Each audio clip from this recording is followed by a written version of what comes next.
कहानी की शुरुआत में हमें हानो नाम करके एक इंसान को दिखाया जाता है। यहाँ पर हमें उसकी बीवी को भी दिखाया जाता है। उसके बीवी के अलावा इस दुनिया में उसका और कोई नहीं है। उसी वक्त जंग का ऐलान होता है, जिसके बाद हानो और उसकी बीवी तैयार होकर के जंग में हिस्सा लेने के लिए चले जाते हैं। जंग शुरू होता उससे पहले हानो की बीवी उसे एक रिंग पहनाती है और कहती है कि मैं हमेशा तुम्हारे साथ रहूंगी। दोस्तों, ये जो जंग होने वाला था ये था रोम और अफ्रीका के साथ। रोम अपनी पूरी सेना लेकर के अफ्रीका पर हमला करने के लिए आ रहा था। यहाँ पर हमें रोम के जनरल होकैसियस को दिखाया जाता है। ये लड़ाई लगभग कई सालों से चल रहा था, लेकिन अभी तक रोम ने अफ्रीका पर विजय हासिल नहीं किया था। लेकिन आज के दिन जो लड़ाई होने वाली थी वो हर बार से अलग थी, क्योंकि आज के दिन होकैसियस रोम के हजारों सैनिकों को लेकर के आया था जंग लड़ने के लिए। सैनिकों के साथ साथ इस बार हथियारों की भी संख्या कुछ ज्यादा थी। पहले तो दूर से हमला करने के बाद अफ्रीका के सैनिकों को ये लोग कमजोर करते हैं। फिर जैसे ही मौका मिलता है तो होकैसियस अपनी पूरी सेना लेकर के अंदर घुस जाता है। होकैसियस जैसे ही इशारा करता है तो जो तीर अंदाज थे वो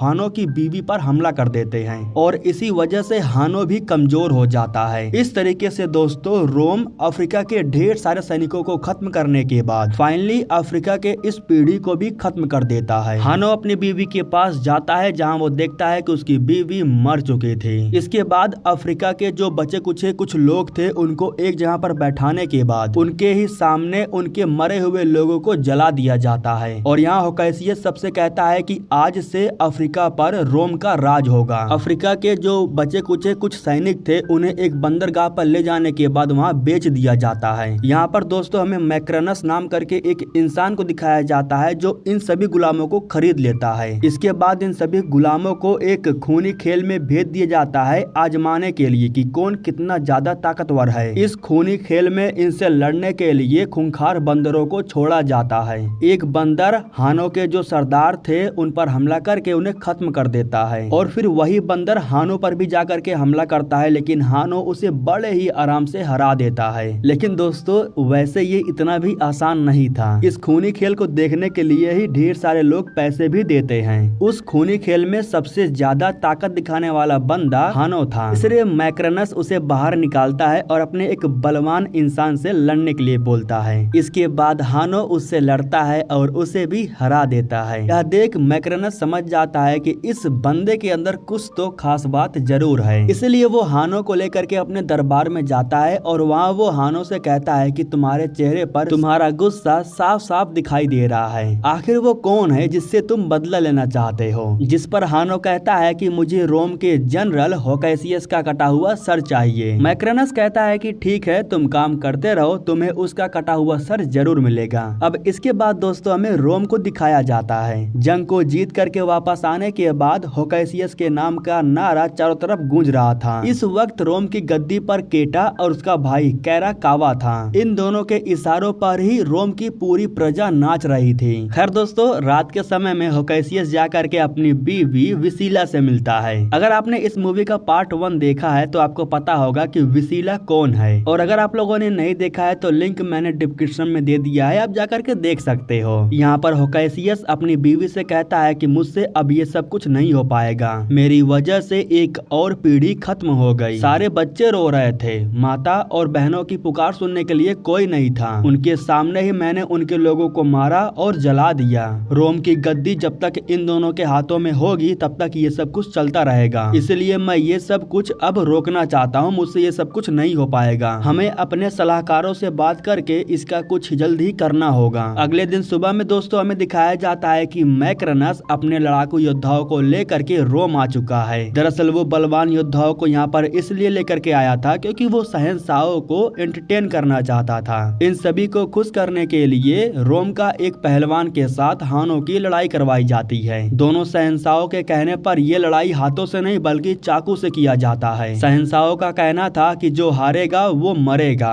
हानो उस पहलवान से लड़ता है और चाकू से उसे जान से मार देता है। वैसे हानो ये करना तो नहीं चाहता था, लेकिन उसकी मजबूरी थी। खुद को बचाने के लिए उसे ऐसा करना पड़ा। लेकिन उसकी लड़ाई को देख करके शहंशाह भी काफी खुश हो जाते हैं। अब दोस्तों रात के समय में हमें विसीला को दिखाया जाता है, जो चोरी चुपके जा करके ग्रेकस से मिलती है। दरअसल ग्रेकस उसके पिता के सलाहकार थे और यहाँ पर और भी सलाहकार परिवार को इकट्ठा किया गया था ये योजना बनाने के लिए कि आखिर दोनों शहंशाहों को गद्दी से कैसे हटाया जा सकता है। यहाँ पर जो होकैसियस था वो अपनी योजना इनके सामने रखता है। वो इनसे कहता है कि ओस्टिया टापू पर मेरे 5000 सैनिक हैं। अगर किसी भी तरह मैं उन सैनिकों को यहाँ तक ला सकूं तो जंग करवा करके मैं दोनों शहंशाहों को रोम की गद्दी से हटवा सकता हूँ, क्योंकि आप लोगों को भी पता है कि रोम की गद्दी गलत लोगों के हाथ में जा चुका है। उसके इस योजना पर जो सलाहकार थे वो भी राजी हो जाते हैं और कहते हैं कि हमें ये काम जल्द करना होगा। अब दोस्तों अगले दिन सुबह में हमें उस अरेना को दिखाया जाता है जहाँ सभी लोग खूनी खेल का मजा लेते हैं। खेल शुरू होने से पहले जो केटा था वो होकैसियस को सामने बुलाता है भाषण देने के लिए, और जब वो लोगों को भाषण दे रहा था तब हानो की नजर उसके ऊपर पड़ती है। उसको देखते ही हानो का खून खौलने लगता है। खैर दोस्तों जैसे ही सभी पहलवान मैदान में आते हैं तो इन सभी पहलवानों से लड़ने के लिए एक रोमन सैनिक एक बड़ा सा गेंडा लेकर के इनके सामने आता है। उससे लड़ने के लिए हानो सबसे पहले जमीन से मिट्टी को उठाता है। इस सीन को विसीला भी देख रही थी।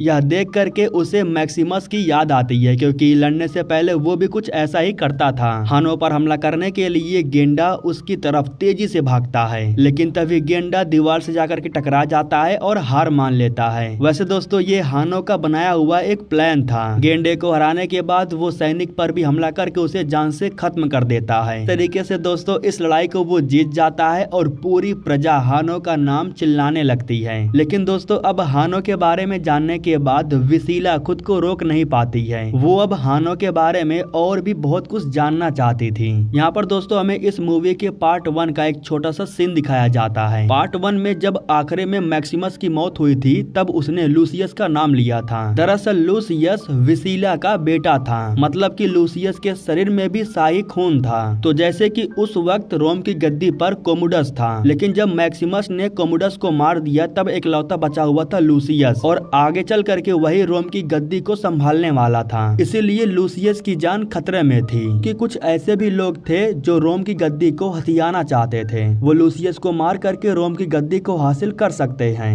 बस इसी वजह से लूसियस को सुरक्षित रखने के लिए उसकी माँ विसीला ने उसे दूर भेज दिया। खैर दोस्तों अखाड़े में लड़ने की वजह से हानो थोड़ा जख्मी हो गया था, तो इसीलिए इस वक्त उसके पास एक रवि नाम करके बंदा था जो उसके जख्मों पर मलहम पट्टी कर रहा था। यहाँ पर ये दोनों काफी बातें करते हैं और इन दोनों के बीच में एक अच्छी दोस्ती भी हो जाती है। अब दोस्तों रात के समय में ग्रेकस की मदद से विसीला जा करके हानो से मिलती है। दरअसल विसीला को मालूम चल गया था कि हानो ही लूसियस है। यहाँ पर जब वो हानो को लूसियस कह करके पुकारती है कि शायद आप किसी गलत आदमी के पास आ गई हैं, मैं वो नहीं हूँ। जिसके बाद विसीला कहती है कि मुझे माफ कर दो, मेरी मजबूरी थी, मैं तुम्हें दूर नहीं करना चाहती थी, मैंने तुम्हें खुद से दूर किया, इस बात का मुझे बहुत अफसोस है। जिस पर हानो कहता है कि कुर्सी पर बैठ करके खूनी खेल देखने में अफसोस नहीं होता। या कहती है कि ये मेरी मजबूरी है और ऐसी बहुत सी बातें हैं जिनके बारे में तुम्हें नहीं पता है, तुम अनजान हो, लेकिन मैं बस तुमसे इतना कहना चाहती हूँ कि तुम्हारे पिता भी तुमसे बहुत प्यार करते थे। वो मरने से पहले तुम्हारा नाम लिए थे। तुम्हारे पिता का नाम मैक्सिमस है और तुम बिल्कुल उनकी तरह ही लड़ते हो। यह सब सुन करके हानो काफी गुस्सा हो जाता है और चिल्ला करके कहता है कि यहाँ से चले जाइए। अब इन सब बातों से दोस्तों हमें ये मालूम चलता है कि हानो को पता है कि ये उसकी माँ है, लेकिन फिर भी वो अपनी माँ को जानबूझ करके नहीं पहचान रहा है, क्योंकि उसकी माँ ने उसको खुद से दूर कर दिया था। बिना माँ बाप के वो पला बड़ा है, तो इसलिए उसे भी शिकायत है।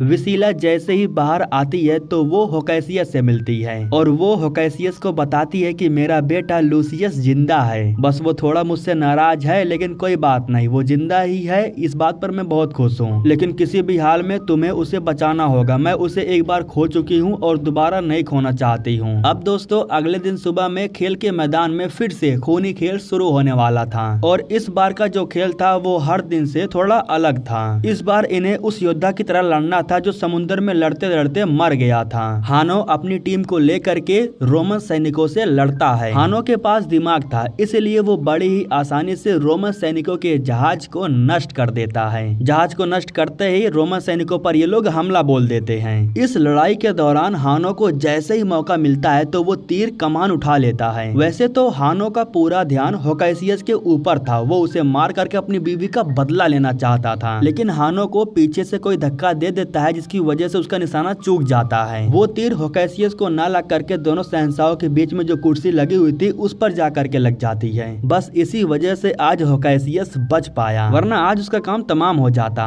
खैर दोस्तों, जो भी हो, हानो अपनी टीम के साथ इस लड़ाई को जीत गया था, इसलिए सभी लोग उसकी जय जयकार कर रहे थे। लेकिन दोस्तों, इस बार सीन कुछ ऐसा हुआ कि इस बार के खेल में एक सलाहकार ने मैक्रनस के साथ में शर्त लगाया था, और हुआ यूं कि इस शर्त को मैक्रनस जीत जाता है। मैक्रनस कहता है कि तुम्हारी ये पूरी कोठी अब मेरी हुई, और अगर तुम इस कोठी को खाली नहीं करना चाहते हो तो मुझे सिर्फ जानकारी दो। मुझे पता है कि तुम सलाहकार हो और इस राज्य में कोई भी काम तुमसे बिना पूछे तो नहीं होगा, इसलिए अब तुम मुझे बताओगे कि आखिर होने क्या वाला है। अब इस तरीके से दोस्तों ये सलाहकार सब कुछ मैक्रनस के सामने बक देता है। वो बक देता है कि दोनों शहंशाहों को राजगद्दी से हटाने का योजना बन रहा है, और आज रात होकैसियस किसी गुलाम को आजाद करवा करके यहाँ से बाहर निकालने वाला है। अब इस तरीके से दोस्तों मैक्रनस को पूरी जानकारी मिल जाती है। रात के समय में होकैसियस अपनी टीम को लेकर के जब हानो को आजाद करवाने के लिए जेल खाने की तरफ जा रहा था, तो जैसे कि सैनिकों को होकैसियस के गद्दारी के बारे में मालूम चल गया था। इसी वजह से होकैसियस और उसकी बीवी विसीला ये दोनों पकड़े जाते हैं। सिर्फ और सिर्फ मैक्रनस और उस सलाहकार की वजह से ये दोनों पकड़े गए, और दोनों शहंशाहों को गद्दी से हटाने की जो योजना थी वो भी इनके सामने आ जाती है।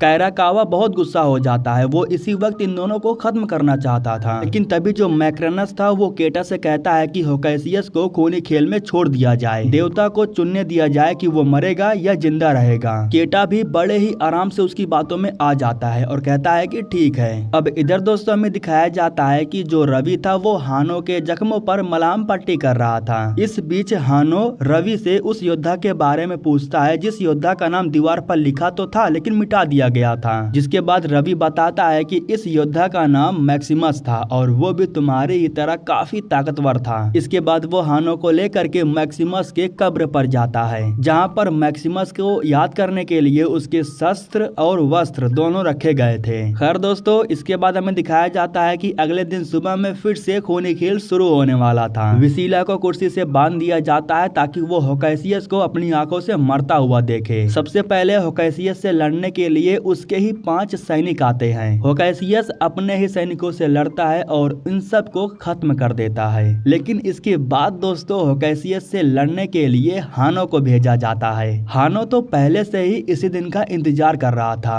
वो आते ही होकैसियस के ऊपर हमला कर देता है। हालांकि होकैसियस हानो से कहता है कि मेरी बात सुनो, रुक जाओ, लेकिन हानो रुकने वाला तो था ही नहीं। लेकिन दोस्तों एक वक्त ऐसा आता है जब होकैसियस अपने हाथों से हथियार को नीचे गिरा देता है। इसके बाद दोस्तों वो अपने हाथों को ऊपर उठाने के बाद खुद से ही हार मान लेता है। इसके बाद दोस्तों होकैसियस हानो से कहता है कि तुम मुझे मार दो, कोई बात नहीं, लेकिन इतना सुन लो कि मैं तुम्हारी माँ से बहुत प्यार करता हूँ और तुम्हारे पिता को भी बहुत चाहता था। तुम्हारे पिता के कहने पर मैं अपनी जान भी देने के लिए तैयार हूँ। उसी वक्त दोस्तों केटा इशारा करता है कि होकैसियस को मार दिया जाए, लेकिन हानो मारता नहीं है बल्कि वो भी तलवार को फेंक देता है। लेकिन दोस्तों इसके बाद जो शहंशाह के सैनिक थे वो अपनी तीर से होकैसियस को जान से मार देते हैं। होकैसियस की मौत हो जाने के बाद हानो पूरी प्रजा के सामने चिल्ला करके कहता है कि तुम्हारे शहंशाह ने रोम के बहादुर योद्धा का ये हाल किया तो तुम सबकी क्या औकात है। अब प्रजा को भी ये बात दिल पर लग जाती है, वो भी शहंशाह के ऊपर भड़क जाते हैं। शहंशाह के खिलाफ पूरी प्रजा की आंखों में सिर्फ गुस्सा भरा हुआ था।